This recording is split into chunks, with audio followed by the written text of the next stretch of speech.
A lot to enjoy in the performance again. What particularly impressed you tonight? What impressed me most was that it was our 5th game in 15 days. And the 4 before weren't the most simple ones. So Everton away, we all know, you especially, how of an emotional game that was for both teams, but definitely for us as well. And then Wolves, and then 2 difficult away games with Villa and City. So to show up the way we did tonight, hardly conceding a chance against a very good team like Newcastle, is a big compliment for the players, how they handled these 5 games in 15 days. Thinking as well, freshness in some players, certainly in the first half, Ryan and Dominic in particular. How do you manage to get that freshness into the lads, given the workload that they've had?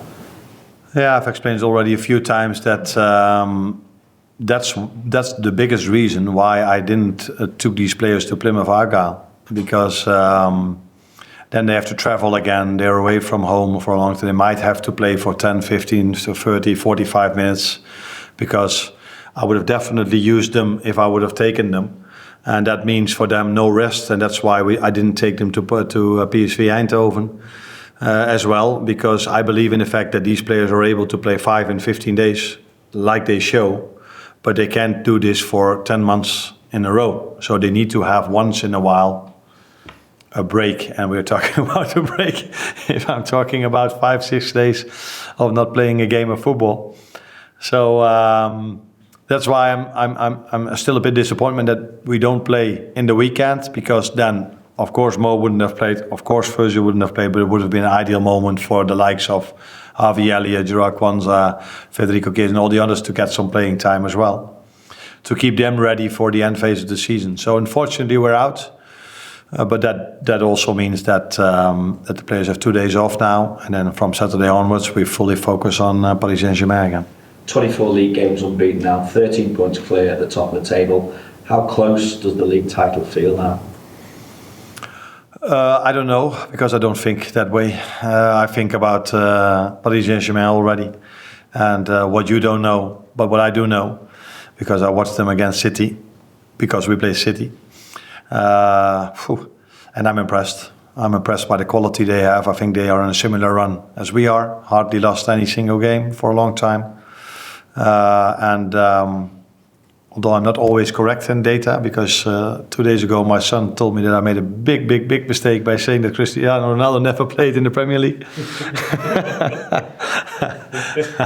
So I'm not sure if Paris Saint-Germain has the same run as ours, but they're doing really well. So my main focus is on Paris Saint-Germain. I forget the league table now, or I forget the Premier League for now, till the moment we play Southampton again, or till the moment we've played against Paris Saint-Germain, and then I start to think about the Premier League again. On the evidence of tonight and Sunday, would you say you're actually getting stronger at a critical phase of the season?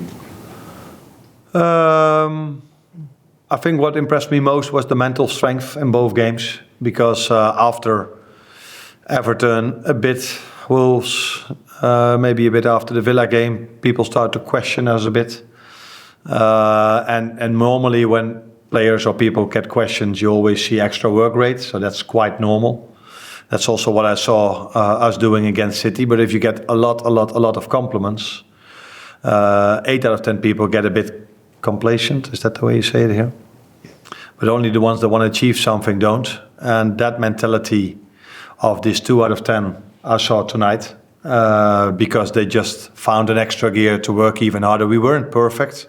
I think we lost more simple balls than we usually do.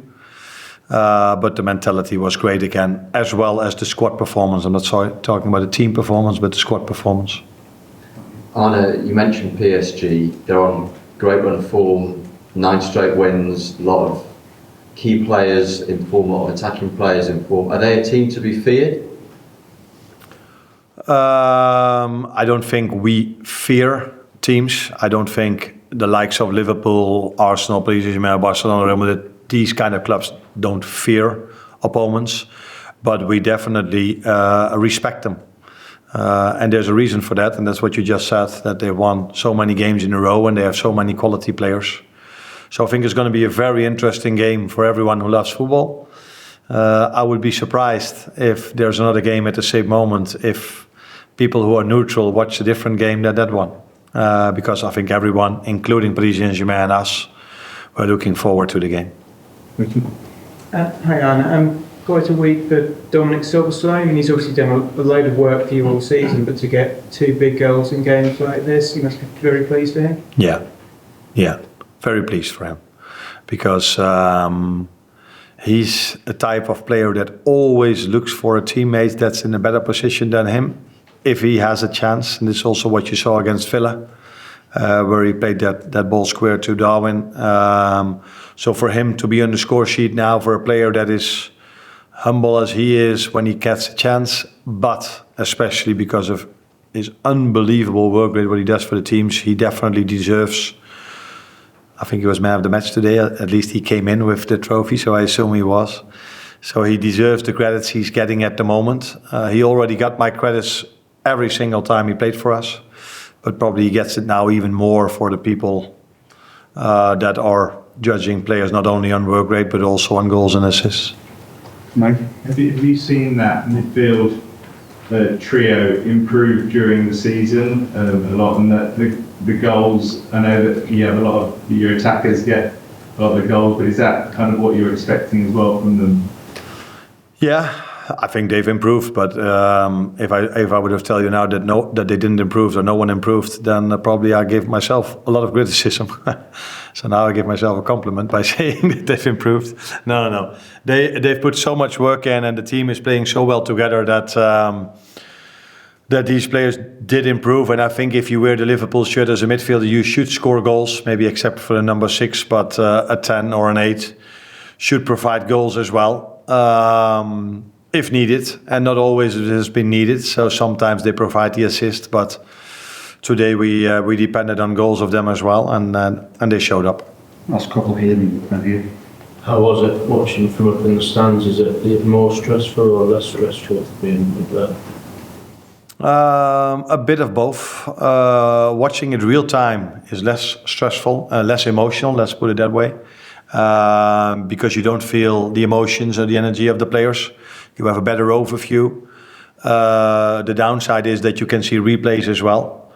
And as you know from the reason why I was suspended, that I can get emotional about certain decisions.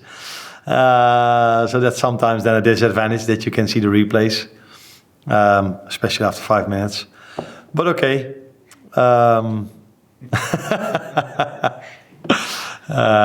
Great team performance. Last one here. Water closed the matches pretty well, past couple of matches. So how do you appreciate his dedication? I appreciate him a lot as a football player, but also as a human being, because he, no matter how many minutes the team needs him, he always shows up.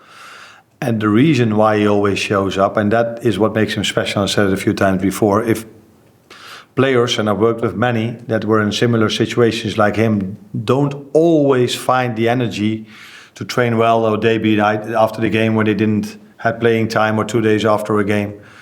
But it doesn't matter which day of the week it is, if he's played yes or no, he always gives his best in every single training session. And as a result of that, every time the team needs him, he shows up. And that's a big compliment for him, that he brings performances in like he did today. Thank you. Thanks, Arne. See you later.